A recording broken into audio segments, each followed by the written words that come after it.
Heading लिखे आप, जैसे एक टॉपिक लिखो नोट, क्या लिखो note.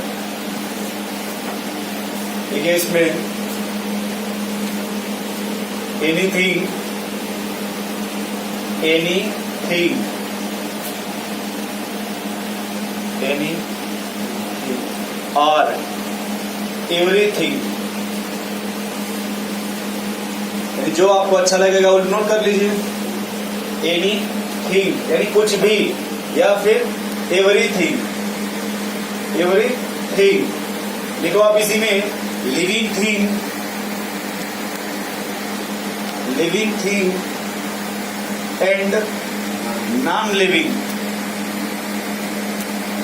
And non living thing, non living things देखिए। All have tendency to maintain itself, tendency to maintain itself, minimize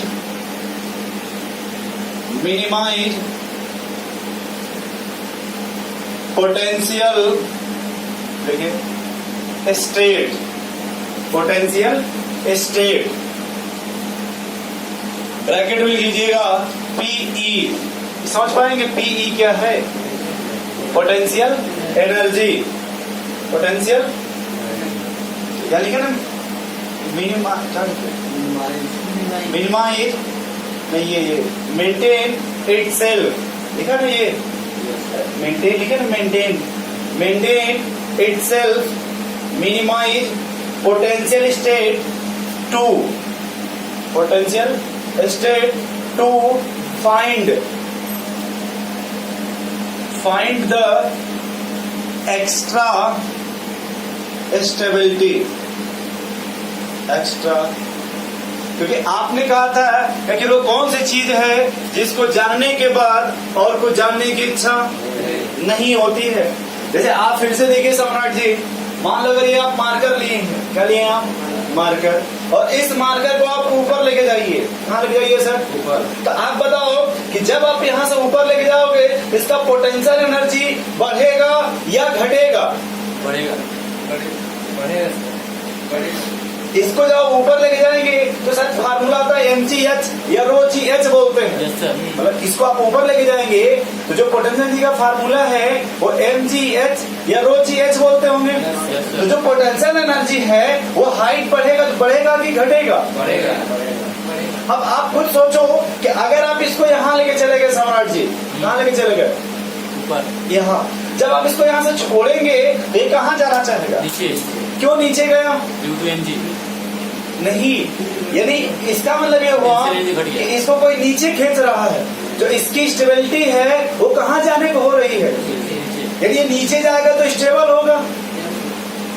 भाई आपने सुनिए फिर से, ऊपर जब लेके जाओगे तो पोटेंशियल बढ़ेगा कि घटेगा?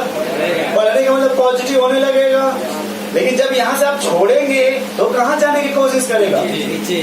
तो नीचे आएगा धरती पे, तो उस समय उसकी पोटेंशियल एनर्जी क्या होने लगेगी? घटने लगेगी। तो उसकी स्टेबिलिटी क्या होगी? जैसे आप कुछ भी लेके जाओ, देखो जब ऊपर से आप छोड़ेंगे तो कहाँ जाना चाहता है? इसका मतलब हुआ कि उसको नीचे कोई खींच रहा है और वही नीचे कोई, क्योंकि आपने एक बात अट्रैक्शन क्या किया था, अट्रैक्शन समझ पा रहे हैं भाई? अगर यहाँ आप लेके जा रहे हैं इस मार्कर को तो कोई खींच रहा होगा ना इसको नीचे। अरे भाई आपने सुना होगा क्या कि लोग बहुत आज तक भी कंफ्यूज हैं कि न्यूटन को एप्पल क्यों मिला और फिर वही सेब का पेड़ क्यों मिला जहाँ सेब गिरा था, नीचे गिरा था। भाई वहां जो सेब गिरा था सुने होगा ना हम लोग एप्पल, तो आखिर वो एप्पल नीचे क्यों गया था? यदि उसको कोई खींचा होगा नीचे तभी तो गया होगा, तो वहां कोई अट्रैक्टिव फोर्स लग रहा होगा। अरे भाई धरती को धरती माता बोलते हैं, क्यों माता बोलते हैं? अगर धरती माता नहीं बोलते तो देखो सब कुछ आगे कहाँ रुकता है, नीचे। नहीं तो आप कभी देखो अगर यहाँ रहते, ये कहीं यहाँ रहते तो कैसे मिल पाते बताइए। आखिर इनके पास कोई पावर है ना जो सबको खींच रही है।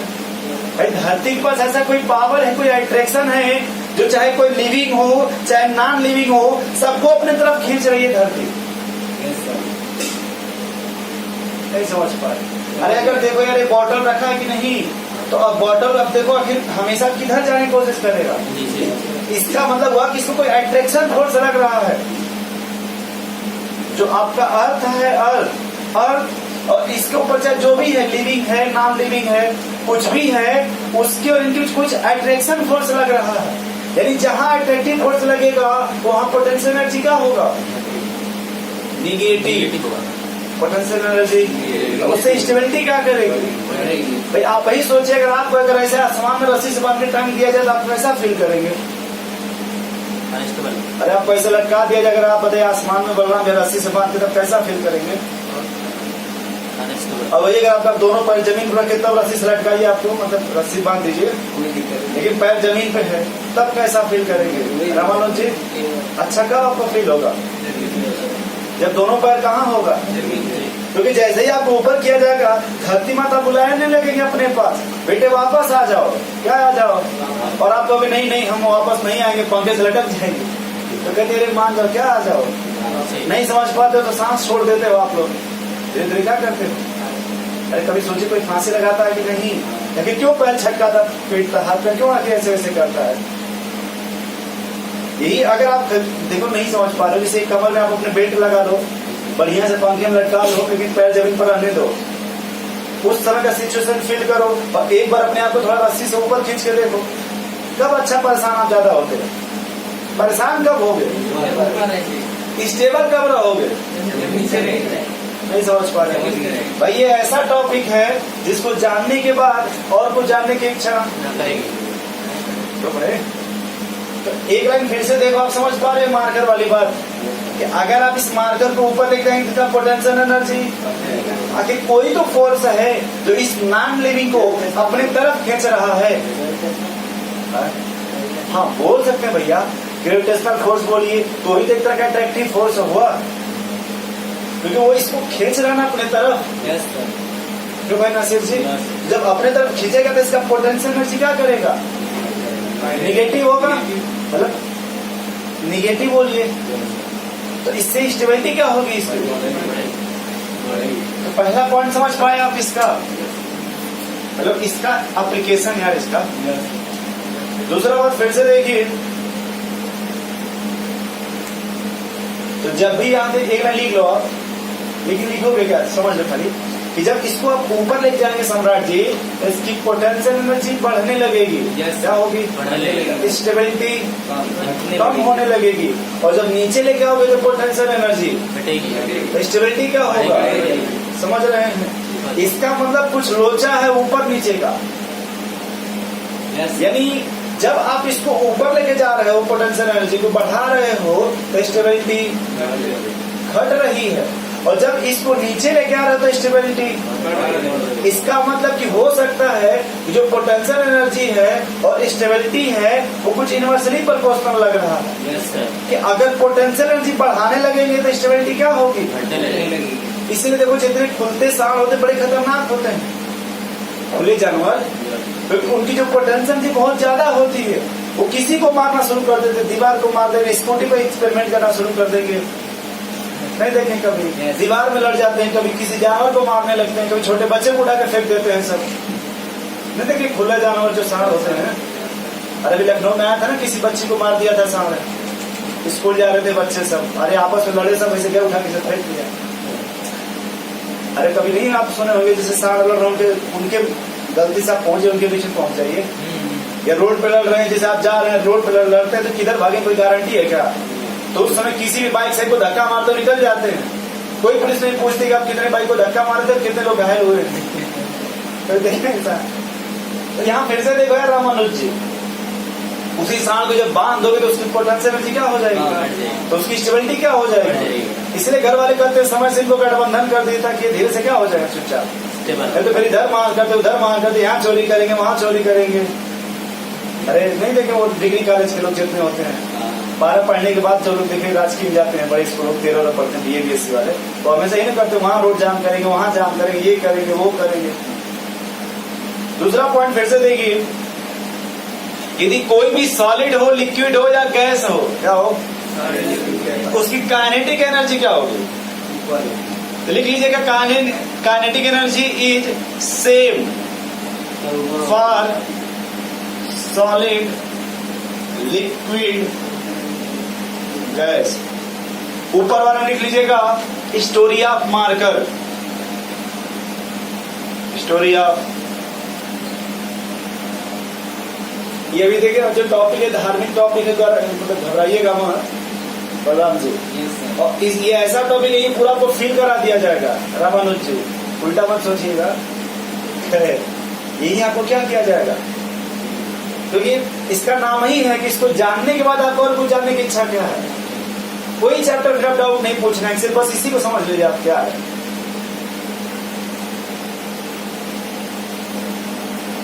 नोट हो गया? थोड़ा सा फिजिक्स वाले थोड़ा सुनो फिर से आ रहा। जैसे आप कोई भी यूनिट मास ले लीजिए, मिसाल भी क्या ले लीजिए, या यूनिट चार्ज। यूनिट मास समझते हैं या यूनिट चार्ज क्या होता है? 1 kg किसी भी मास में मतलब एक 1 kg होता है, वो यूनिट मास हो गया एमकेएस के हिसाब से। नहीं सुने? अरे यूनिट चार्ज मतलब 1 kg, चाहे 1 वो ले लीजिए, क्या बोलते हैं चार्ज को, गुलाम ले लीजिए, या फिर मास 1 या 1 मीटर, कुछ भी ले लो, उससे कोई मतलब। तो उसको आप इनफाइनाइट पे रखिए। कहाँ रखिए? इनफाइनाइट पे। तो जब आप इनफाइनाइट समझते हो मैथ वाले कि घर से कई किलोमीटर दूर होगा इनफाइनाइट, तो जैसे कभी कभी मौका मिले तो पढ़ लीजिएगा कि इनफाइनाइट में और एक होता है, चलो छोड़ो, इनफाइनाइट समझ पा रहे हैं। तो अगर सम्राट जी यहाँ है और आपको कोई जानने वाला इनफाइनाइट पे है, तो अट्रैक्शन कितना होगा? तो जब कोई अट्रैक्शन नहीं है तो आपको पोटेंशियल एनर्जी क्या होगा? जीरो होगा, क्योंकि आपने कहा जहां में कोई अट्रैक्शन होगा ना ही कोई रिपल्सन होगा, वहां पोटेंशियल एनर्जी क्या होगा? तो उस समय आप जो यूनिट मास लिए हो, चाहे जो यूनिट चार्ज आप लिए, उसको कहाँ रखे हो? इनफाइनाइट पे। तो वहां कोई अट्रैक्शन या रिपल्सन होगा। लेकिन जब आप इसको नजदीक लेके आएंगे, उसको कहाँ लेके आइए? धीरे जब कुछ नजदीक लेके आएंगे तो आपको कुछ समय बाद दिखाई देने लगेगा। तो जब वहां पे बाउंड्री के पास से जब एंट्री करने लगेंगे, कुछ अट्रैक्शन क्रिएट होगा। कुछ याद आ रहा है सम्राट जी? अरे उस पार से वो कह रहा था, कहाँ गया इमली वाला, कैमरा से देखेंगे। तो जब एक बाउंड्री के आप आसपास आएंगे, उस समय आप सोचिए कुछ अट्रैक्शन होने लगेगा, और जैसे ही अट्रैक्शन क्रिएट होगा, पोटेंशियल एनर्जी क्या होने लगेगा? नहीं, पॉजिटिव होगा कि निगेटिव होने लगेगा? निगेटिव होगा। जैसे ही जब वो धीरे धीरे पास आने लगेगा, कुछ अट्रैक्शन क्रिएट होने लगेगा, और जब अट्रैक्शन क्रिएट होगा तो पोटेंशियल एनर्जी क्या होगा उस समय? और जब पोटेंशियल निगेटिव होगा तो स्टेबिलिटी क्या होगा? बोलो भाई, नहीं समझ पा रहे? तो उससे फिर क्या होने लगेगा? स्टेबिलिटी। तो फिर वही बात यहाँ समझ में आ रही है यहाँ पे कि पहले जब किसी भी चीज को अगर आप बात करते हैं ग्रेविटेशनल फोर्स का, किसका? उसमें एक होता है, कौन सा वेलोसिटी होता है जिसको हिंदी में पलायन वेग बोलते हैं, इसके वेलोसिटी। उससे अगर फेंक देंगे तो कोई भी सिस्टम से बहुत दूर चला जाता है, तो उस समय कोई अट्रैक्शन होगा ना, रिपल्सन होगा, तो उस समय पोटेंशियल एनर्जी क्या होगी? लेकिन जब उसको आप लेके आओगे, वापस लेके आओगे, तो कुछ स्पेस के बाद जी लगने लगेगा ना। तो जब जी लगने लगेगा, उसमें पोटेंशियल एनर्जी निगेटिव बोलिएगा, स्टेबिलिटी क्या होगा? एरोप्लेन का नाम सुने आप लोग? गाँव वाले जहाज बोलते हैं। तो जो जहाज उड़ता है, आखिर सोचो, आखिर 1 किलोमीटर ऊपर क्यों नहीं उड़ता है? ज्यादा लगता है ना जी, 500 मीटर ऊपर क्यों नहीं उड़ता है? बताइए। जी बहुत ज्यादा लगता है। बात तो थोड़ा समझिए गहराई से कि जैसे आप सुनोगे ना एरोप्लेन का नाम, तो अगर वो चाहे तो यहाँ जो भी बिल्डिंग है 5 बिल्डिंग होगी, 5 आप 500 मीटर से ऊपर से उसको उड़ाइए, क्या जब उसको उतना ऊपर उड़ाने की, आखिर कुछ तो रीजन होता होगा बलराम जी। कभी सफर किए हैं एरोप्लेन से? ऐसे कभी देखे हैं उड़ते हुए? बच्चे देख के कहते रहे वो तो चिड़िया चिड़िया चिड़िया, बगल वाला मारता एक जहाज, क्या पता था उसको, क्योंकि पीछे से यार छोड़ती रहती है। भूमिया जहाज कौन जहाज बोलते हैं गाँव में? जो भी आप बोलिए मतलब समझ रहे, घुमा फिरा के मतलब नहीं समझ पा रहे। अब यही देखो यार, जैसे आपने बहुत अच्छा नाम लिया, सीरिया का नाम सुने होंगे। अरे इराक और सीरिया, ये तालिबान नहीं है उधर, साईं बाबा। हाँ, तो वहाँ देखो लोगों के बीच में रिपल्सन बहुत ज्यादा होता है। रिपल्सन समझ पा रहे हैं? अरे झगड़ा यार, इसलिए हमेशा वो बम्बारमेंट करते रहते हैं, कभी वो कभी इसको मार देंगे, कभी वो उसको मार देते रहते हैं। जैसे इसमें हिंदुस्तान पाकिस्तान के ले लो, इनके बीच में अट्रैक्शन नहीं चल रहा, रिपल्सन चल रहा है। ये उनको मारना चाहते हैं, वो तो जब रिपल्सन होने लगेगा तो इसकी पोटेंशियल एनर्जी क्या होगी, स्टेबिलिटी क्या होगी, इसलिए बार बार आपस में यही युद्ध करेंगे। अरे आप उनकी सेना को मार दीजिए, कहिए हम तो सर्जिकल स्ट्राइक कर रहे हैं, वो इनकी सेना को मार देते कहते हम तो मैं कश्मीर बचाना चाहते हैं। नहीं हो रहा है ऐसा, नहीं सुने ऐसा सर? तो ये देखो इतना अच्छा टॉपिक है पोटेंशियल एनर्जी का। अगर आपके घर के लोग कौन से यदि आपस में अट्रैक्शन पे करके रहेंगे, कैसे रहेंगे? अट्रैक्शन का मतलब मिलजुल करके, भाईचारा बना करके, तो वहाँ पोटेंशियल एनर्जी क्या होगी, स्टेबिलिटी क्या कर जाएगी, अधिक दिन तक वो कहीं में रहेंगे। लेकिन अगर जहाँ वो खुलापात करने लगे आपस में, मतलब रिपल्सन आपस में क्या करने लगे, अरे मतलब उनके बच्चे को हम अपना पैसा नहीं देंगे, या फिर हम सब्जी नहीं मंगाएंगे, हम मंगाते तो ये खाते वो खाते, नहीं समझ रहे समाज, जैसे घर की बातें बहुत सी होती हैं। तो जब ऐसे सोचने लगेगी तो आपको टेंशन एनर्जी क्या होने लगेगी, तो स्टेबिलिटी क्या होगी। तो कभी आप उसके भाई को मार देंगे तो वो आपके भाई को मार देगा, तो आप चाचा को मार दिए, चाचा आपको मार दिए, तो कुछ ना ऐसे बंटवारा हो गया। क्यों भाई नहीं सुना ऐसा आप लोग? तो जहाँ झगड़ा हो समझ लो आपको किसका मेन प्रॉब्लम है, ये कहाँ गई है। अगर वो इस बात को समझे अच्छे से तो झगड़ा होने वाली बात, लेकिन इस बात को मानने के लिए तैयार, जबकि इसको जानने के बाद कुछ जानने की इच्छा क्या है। तो भाई तो ये बात आप समझ पा रहे हो? आखिर जैसे देखो ये कूलर है ना यार, ये कूलर जैसे वो हमें लग रहा है इसमें आयरन हो सकता है, और यहाँ कोई मैग्नेट लेके आइए सम्राट जी, क्या लेके आइए, तो हो सकता है कि कुछ इसके आसपास जब आओगे तो कुछ खींचने लगेगा, चाहे ये इसको खींचे चाहे वो इसको खींचे, कुछ होता नहीं है अट्रैक्शन। लेकिन आप उसी को बहुत दूर लेके चले जाइए, उस समय अट्रैक्शन होगा। तो जब बहुत दूर लेके चले जाएंगे तब उस समय की पोटेंशियल एनर्जी, और जब थोड़ा करीब लेके आएंगे तब निगेटिव होने लगेगी। स्टेबिलिटी क्या करेगी? तो देखो इसे जितने भी साउंड आते हैं सब में छोटा चाहे बड़ा वो लगा होता है मैग्नेट, चाहे जितने भी आप साउंड को देखो उसमें छोटा या बड़ा मैग्नेट लगा होता है, नहीं देखे यहाँ, ताकि वो अट्रैक्ट कर सके आसपास की चीजों को। चले और देखो इसके बाद, और आइडियल गैस का नाम सुने हो आप? यस सर, आइडियल गैस का क्या होता है आप नाम सुने सर जी? आप भैया गैस का नाम सुने हो? देखो दुनिया में आदमी दो तरह के होते हैं, एक आइडियल और एक रियल। नहीं कहते बड़ा आदर्श है जैसे राम जी? अरे भाई एक होता ना आइडियल, बड़ा अच्छा लड़का, बड़ा सुंदर लड़का, बहुत सुशील लड़का है, किसी से बोलता नहीं, झगड़ा नहीं करता, किसी को छेड़ता नहीं है, बट अंदर से बड़ा खतरनाक होता है। बाहर से कैसा रहता है? एकदम शुद्ध गाय की तरह, चावल जाके लगा सकते हो, छानना भी नहीं पड़ेगा। रामानुज जी तो जिसे का नाम है कि दुनिया में आइडियल कुछ भी नहीं है, लेकिन हम लोग मानते हैं हाइपोथेटिकल। तो आइडियल गैस के बारे में कुछ बताइए कि अगर आइडियल गैस है तो उसमें अट्रैक्शन या रिपल्सन होगा कि नहीं होगा? क्या होगा? ना अट्रैक्शन ना रिपल्सन। जब अट्रैक्शन या रिपल्सन नहीं होगा तो फिर पोटेंशियल एनर्जी क्या होगी? उसी में अगर जब अट्रैक्शन होने लगता तब पोटेंशियल एनर्जी, उसी को फिर आप रियल गैस बोलने लगते हैं। उसी को क्या बोलते हैं? Real gas. याद रहेगा। चलो आगे और देखो अभी चल गया क्या 8 नंबर